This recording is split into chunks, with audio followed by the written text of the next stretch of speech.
Hello and welcome to LFC Focus. It is pre-match build-up show time as Liverpool travel to the Etihad for what is almost definitely the biggest game of our season so far. Normally, these games against Man City are, nailed to the wall, title deciders, 6-pointers, games that will decide the fortunes for the whole season for both clubs, really. It definitely was the case last season, I think, with that 3-1 victory at Anfield. That certainly steered Liverpool's course unstoppably towards the Premier League title and confirmed that they were the better team than Manchester City that year. The year before that, it allowed Manchester City to make up crucial ground that they then continued to make up on their way to the Premier League title in 2019. And this year is probably no different. I do think it's a little bit too early to be a title decider. In that regard, I certainly don't think whatever team comes off worst here is going to be thinking that they've got no hope whatsoever of getting the Premier League title, regardless of the points gap that ends up existing between the two teams by Sunday evening.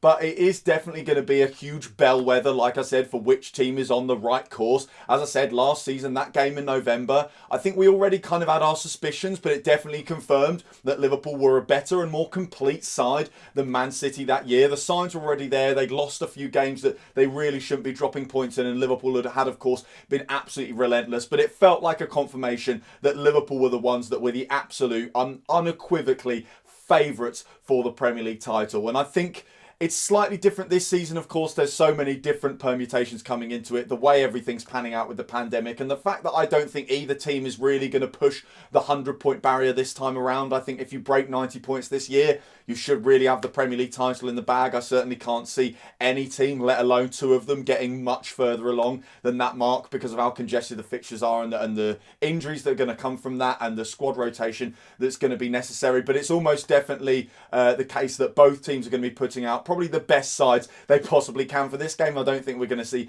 any rotation whatsoever, regardless of whether the managers think a few players need a rest here or there, because it is just so important. And I feel like maybe the fact that it is behind closed doors might actually help us. There was a fact that was put to Jurgen Klopp in his press conference on Friday afternoon that in the last 23 meetings between these two teams in the league, the away team has only won once out of all those occasions. And of course, some of that is slightly influenced by the fact that Man City basically never win at Anfield at all, really. I think it's been at least like 15 years or something like that since the last time they took 3 points from our stadium. But of course, we don't have a brilliant record at the Etihad either. We have, of course, got that incredible 4-1 victory right at the start of Jurgen Klopp's reign, and we will always remember the 2-1 in the Champions League. But when you look back at the recent league fixtures, it hasn't really fallen for Liverpool. Of course, we have the 4-0 last season, and I think obviously, like I said, I think behind closed doors will factor into that, because obviously, as I said, the away teams tend not to win, but we've seen a shift more towards a 50-50 balance between home teams and away teams winning during the lockdown, simply because the fans aren't there to make a difference. And that logic kind of potentially falls down because we got absolutely trounced by Man City at the Etihad way back in, I think it was June, it might have been July by that point, but it was in the summer at the back end of last season. But there are, of course, plenty of permutations with that. Man City came out with a point to prove. They certainly weren't happy about having to give Liverpool a guard of honour. They were coming off of the back of a disappointing defeat as well. And of course, Liverpool players had understandably been enjoying themselves quite a bit in the gap since the previous game that they played. So while it was a little bit of a shock that we absolutely fell to bits in that game and lost 4-0 and really didn't give the best account of ourselves at all, it's maybe no surprise that Liverpool weren't at their best, and you'd expect them to bring their absolute A game in this game, because, as I said, it's a real bellwether match. It will give us a clear indication of whether or not Liverpool are the favourites for the title. I think if we win, then we're not nailed on. We're not miles ahead of everyone else, but we've certainly got to be considered the front runners if we can beat a team as good as Man City in their own backyard, and it would, of course, put an 8-point gap between us and them. I think it is, of course, they've still got a game to play, which means if they won, it reduced the gap to 2 points, and if they win that game in hand, they end up going above us. So Liverpool are by no means at arm's length from Man City, but we can give ourselves a huge amount of breathing space with a win in this game. So team news going into the match, Jurgen Klopp did, of course, give his usual updates in the press conference, and he said that Matip and Keita are back in contention. Keita obviously getting on the pitch in the game against Atalanta, Matip being an unused substitute in that game, which could potentially hint at his availability for this match. I think it would have been nice to see him in some capacity, given how long he's been laid off since the Merseyside derby. I know it's only been a few weeks, but it does feel like plenty has happened, certainly in that Liverpool back line since then. So it would have been nice to see him get a little bit of game time just to know how sharp he is ahead of this one. Although, of course, Jurgen Klopp and his coaching staff will know better than anyone else because they get to watch him in training every single day. So they will have a clearer idea, even if we as fans and all the pundits and everyone don't really know of whether or not Joel Matip's going to be available for this game. But the good news is he's injury-free and he is an option for Liverpool. And the same goes for Naby Keita and the same goes for the informed Diogo Jota as well. He did, of course, pick up a knock in the game against Atalanta, which had everyone sweating ever so slightly. I think we're all a little bit worried, of course, with his form being as good as it is at the moment. The last thing we want is an injury to Diogo Jota as well, but thankfully that knock is nothing major and he is available for this game. Sadly, however, it does come too early for Thiago Alcantara. Again, Klopp is stressing the fact that it's a day-by-day approach to Thiago's injury because it didn't require surgery or anything like that. It is just a matter of kind of waiting until he feels all right, waiting until the pain subsides and he feels like he can put that ankle under stress again and he can get back to full fitness. And then, of course, as Jurgen has said, the longer he stays out, the more time he's going to have to spend training. So hopefully the international break has come at the right time for him. He's withdrawn from the Spain squad. He's going to play no role there, but hopefully that means he can recuperate at Liverpool. We've got, of course, got the move to the new training ground coming up as well. So maybe those facilities will play a role in getting him back and up and running a little bit sooner than maybe it would have been under different circumstances. But unfortunately, once again, this game comes too soon for Thiago Alcantara, which is, of course, gutting because when you've got someone like him who is arguably the best midfielder in the world at the moment, you could kind of do with him in your ranks for a game like this. But I'm sure Jurgen Klopp is happy with the players he has got at his disposal. Elsewhere, in terms of injury news, Firmino is not going to be available, and the same goes for Oxlade-Chamberlain, although Klopp gave positive updates on both and said they are both progressing well. So hopefully we see Firmino after the international break. That was kind of given as the time frame, or at least the most recent prognosis that we've had for when he's going to return from injury. And hopefully same goes for Oxlade-Chamberlain. I mean, it feels like we haven't really been given any information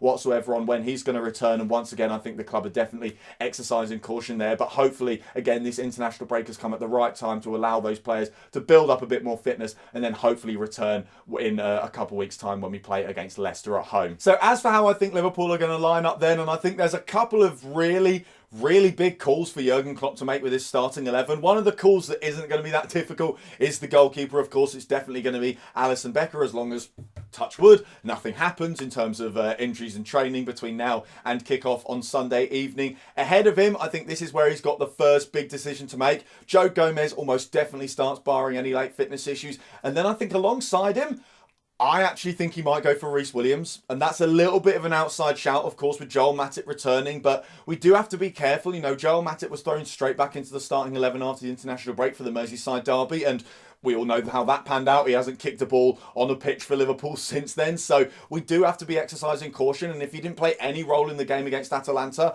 I know I said earlier on the video that it all comes down to how he trains. And listen, if he's training absolutely fine, if he looks better than ever, then by all means, get him in the side. But I do think we're tending to err on the side of caution, as I've said time and time again in these videos. And Reece Williams has been performing very, very well. You know, if Joel Matip puts in the performance that Reece Williams puts in against Atalanta, he's a shoo-in to start this game. If Joe Gomez puts in that performance, he's nailed on the team sheet. If Virgil van Dijk isn't, you know, lying in a hospital bed and is fit and firing and puts in that Reece Williams performance, you're also very happy with it, and you maybe even call it a vintage Van Dijk performance. He did everything that's expected of a Liverpool centre-half, and like I said, if Matip's ready, put him in, because he's got the experience. You know that he's got the mental strength to deal with a game like this. And as I've said before, you expect that something's going to go wrong for Reece Williams at some point. And these games are the most high pressure situations he's ever faced in his life. So if something's going to go wrong for him, it's kind of likely that it's going to be one of these matches. And that's the last thing we want, with so much on the line so early on in the season in this game. But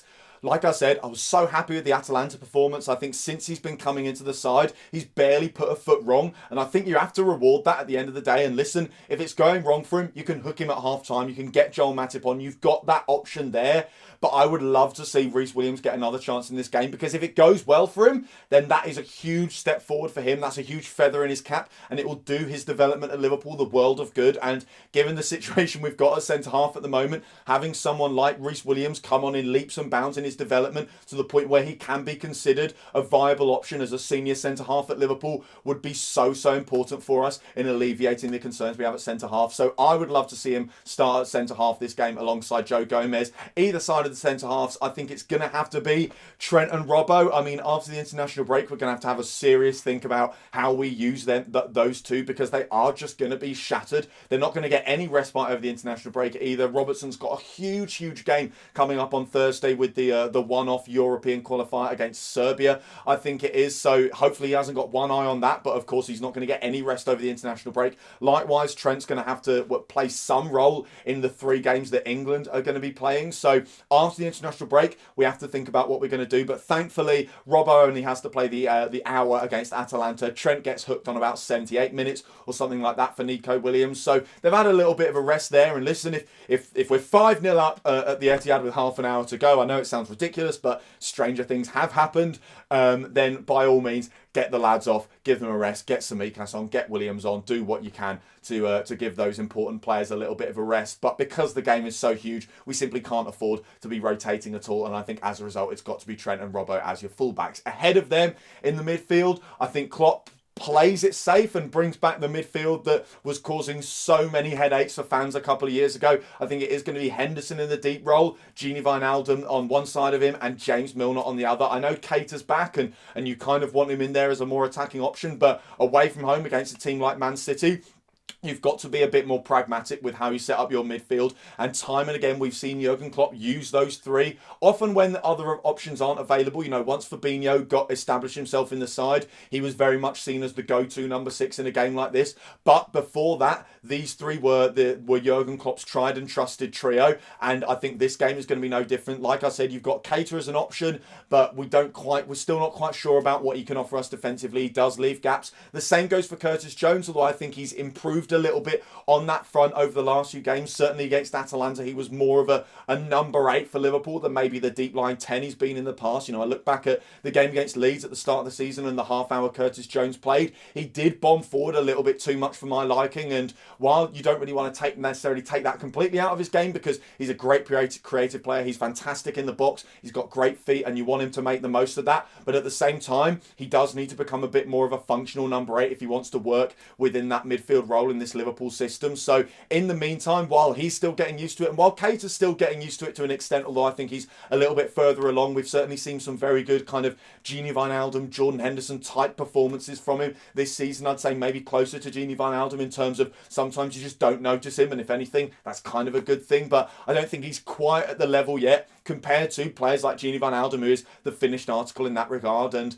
my one concern with that 3 is I think Milner's fitness. I think it's been something that's been bubbling under the surface a bit this season, that maybe he's not quite as fit and firing as he once was. He's still obviously a model professional, and he's still got what it takes to perform at the highest level in the Premier League, but maybe not as consistently as in the past, and maybe not in games as high intensity as Liverpool versus Man City. So that's why I think it's good to have players like Keita and Jones on the bench, because I can't really see Milner lasting the full 90 minutes. So I think maybe what ends up happening is, if things are going wrong or if things are going well, or regardless of really what's going on the pitch, we look to Naby Keita and Curtis Jones as impact substitutions from the bench a little bit later on in the match. And then the front 3, this is where the other big decision needs to be made. Of course, it's probably going to be Salah and Mane, who both got on the score sheet and both put in very, very good performances against Atalanta. But it's the man who accompanies them who I think there is a massive question mark over. Diogo Jota, of course, played brilliantly in the game against Atalanta. He dished out a 10 out of 10 performance. You can't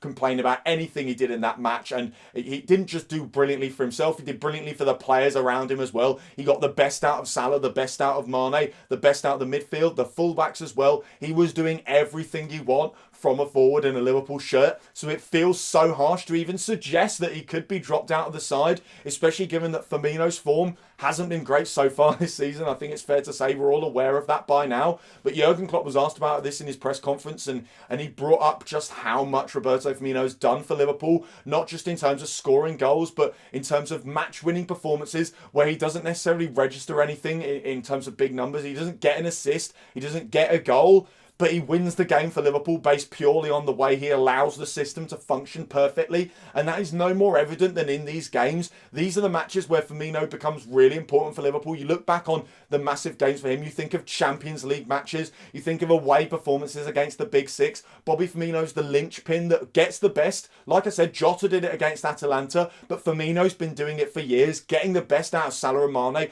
allowing them to score goals, set each other up, be absolute nightmares for defences because he is just as difficult to handle, even though it's maybe not too obvious. And because of that reason, I think he's going to start this game. I think Jurgen Klopp will absolutely have it in his mind that Jota plays some sort of role. I don't think Jota is an unused substitute in this game, regardless of what happens, regardless of what the scoreline is on 50 minutes, 60 minutes, 70 minutes, 80 minutes. Jota gets on the pitch to do some damage because with the form he's in, you simply can't begrudge him that. But I look back to Salah's first season and the comparisons are now already being drawn between how Jota started his Liverpool career and how Mo Salah did. We did occasionally see Mo Salah on the bench in those early stages. You know, I'm thinking of maybe the Stoke away game where Salah's on the bench. He comes on with about 20 minutes to go and scores 2 brilliant goals. Sometimes it actually benefits those players to limit their game time just a little bit because when they get on the pitch, they are so hungry and desperate to perform. And if Jota gets just half an hour at the Etihad to prove himself,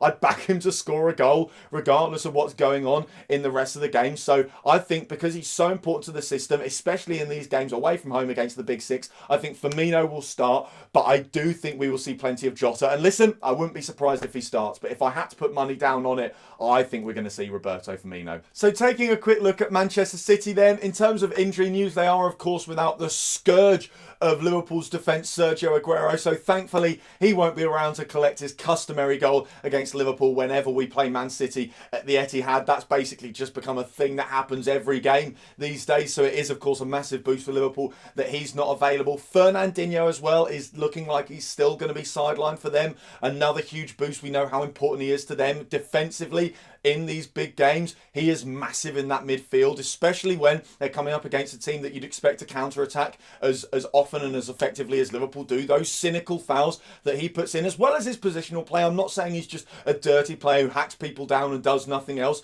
He's great positionally as well, and he marshals that area of the pitch so well. But he is also a bit of a cynical fouler. He loves to pick up a cheeky, deliberate yellow in those kind of counter-attack situations. So it's another boost for Liverpool that he won't be available. Gabriel Jesus has, of course, returned, which eases Pep Guardiola's concerns for that number 9 spot. Ferran Torres has been filling in reasonably well, while Jesus and Aguero have both been out in a kind of false 9 role. But, of course, Pep would rather have a recognised striker there, I think, although he does have a tendency to go a bit mad with his team selections in this game. And if anything, I'd like to see that happen. He does often in big matches. We saw it even against Lyon in the Champions League quarter-final. Go a bit berserk and put out a team selection that makes no real sense within the context of the game, but you can understand that he's trying to outthink and surprise the opposition manager. Generally, it doesn't work for him, which is why I want to see it for this game. And listen, I wouldn't necessarily be too surprised if Gabriel Jesus doesn't play, but I think on the balance of things, again, if I was to put money down on it, I'd expect Jesus to start, and he did, of course, make a goal-scoring and influential return against Olympiacos in the week, which will put him in a very, very good vein of form going into this match. So while they have got a couple of injury concerns, it's not like they've been decimated. I certainly think when it comes to injuries, Liverpool have got more problems, certainly looking at our defence and the amount of players we have missing in midfield as well. It's easy to forget that Fabinho and Thiago are probably part of our first choice midfield. If you pick your first choice Liverpool starting 11, and neither of them are going to be available for this game. But despite that, I do think Man City are a little bit more vulnerable than usual. I think the fact that we played them at the Etihad right after they'd conceded the league title to us kind of changed the dynamic a bit, because while City hadn't had a great season by any stretch of the imagination, I think it was 9 losses they ended picking up last campaign, they came out all guns blazing in that match. And maybe if that game happens in January or February, then Man City are nowhere near, they certainly don't get anywhere near the result that they picked up at the Etihad. And I think this game will be a much clearer reflection of where both teams are at the moment, where both teams are at in 2020 than the one at the Etihad. So I'm hoping that Liverpool will get a win. I think City are going to be, like I said, they'll be vulnerable. I think it'll be certainly more even-sided than that 4-0. We have, of course, got so much left to play for. And generally what seems to happen with this Liverpool team, time and time again over the last few seasons under Jurgen Klopp, is when they've got something to play for, when they really need a win, they tend to get the job done regardless of the opposition. So listen, it's going to be very, very tough. I think while both teams have got their injury problems, both teams are still absolutely fantastic and probably the two best teams in England at the moment. And it may even make it a slightly better game that teams have got problems here and there, because we have occasionally seen, looking back to I think the 18-19 season, both games between Liverpool and Man City at Anfield and at the Etihad were a little bit turgid in a way, a little bit stodgy, because both teams were at such a high level that they kind of cancelled each other out. Now, Liverpool and City have both got weak spots to be got at, and as a result, we may see something a little bit closer to the games of the season before that, where we had 5-0, 3-0, 4-3s. The 2-1 at the Etihad in that season looked like, you know, quite a calm game in comparison. And anyone who remembers that match in the Champions League knows that it absolutely wasn't. So hopefully we see fireworks. Hopefully we see plenty of drama. That is, at the end of the day, what you want to see from a clash between the two supposed best teams in the land. And above all else, hopefully you want to see Liverpool take 3 points, go 8 points clear of Manchester City, and retain their spot at the top of the Premier League going into the next international break. So that is all for today's video. Thank you guys very, very much for watching. As always, if you did enjoy the video, hit that like button down there, hit that subscribe button there if you're new around here. Check out some of the other videos that have been out on the channel in the past. Don't forget to follow at LFC Focus TV on Twitter, and I'll be back tomorrow evening after we've hopefully battered Manchester City for the post-match reaction show. Until then, bye for now.